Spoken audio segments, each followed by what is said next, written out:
সরকারে বলে তেল আছে, মালিক বলে তেল নাই, বলে যে এই সিন্ডিকেটটা সিন্ডিকেট আটকাইতে হবে না। 3টা পাম্পে ঘুরছি, কোথাও তেল নাই। তেল লইয়া ত্রিশাল পর্যন্ত 7টা পাম্পের মধ্যে ঢুকছি, একটার মধ্যেও কোনো তেল দেয় না। পাম্পে তেল নাই, আবার সোডা ওনারা বিক্রি করতেছে, এটা কিভাবে সম্ভব?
চারটা পাম্প ঘুরে আইছি, তেল তো পাইতেছি না।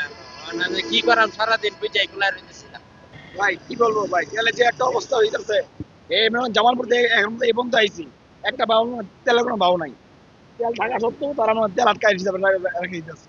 বলেন তাহলে এভাবে হলে আমরা গাড়ি চালাবো কিভাবে? এখান থেকে যাবো ঢাকা, ঢাকা কিভাবে যাবো? এর ভিতরে তেল নাই টাঙ্গিতে।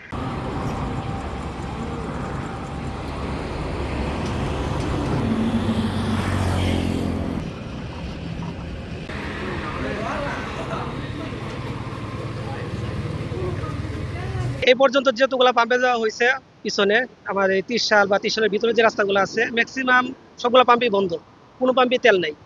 এখন লাস্টে এই জায়গায় আসা ওনার তো কিছু বলতেছে না, তেল দিবে বা দিবে না এরকম কিছুই না। আর সোডা যে কয়েকটা জায়গায় পাওয়া গেছে ওনাদের রেট একবারে হাই, পাম্পে তেল নাই, আবার সোডা ওনারা বিক্রি করতেছে, এটা কিভাবে সম্ভব? আবার সরকার থেকে বলা হইতেছে যে প্রত্যেকটা পাম্পে ওনারা সিকিউরিটির মাধ্যমে কি তেল দিতেছে এবং প্রত্যেকটা গাড়ি তেল পাবে, তেলের সংকট নাই। এত কিছু থাকা সত্ত্বেও তেল কেন আমরা পাচ্ছি না?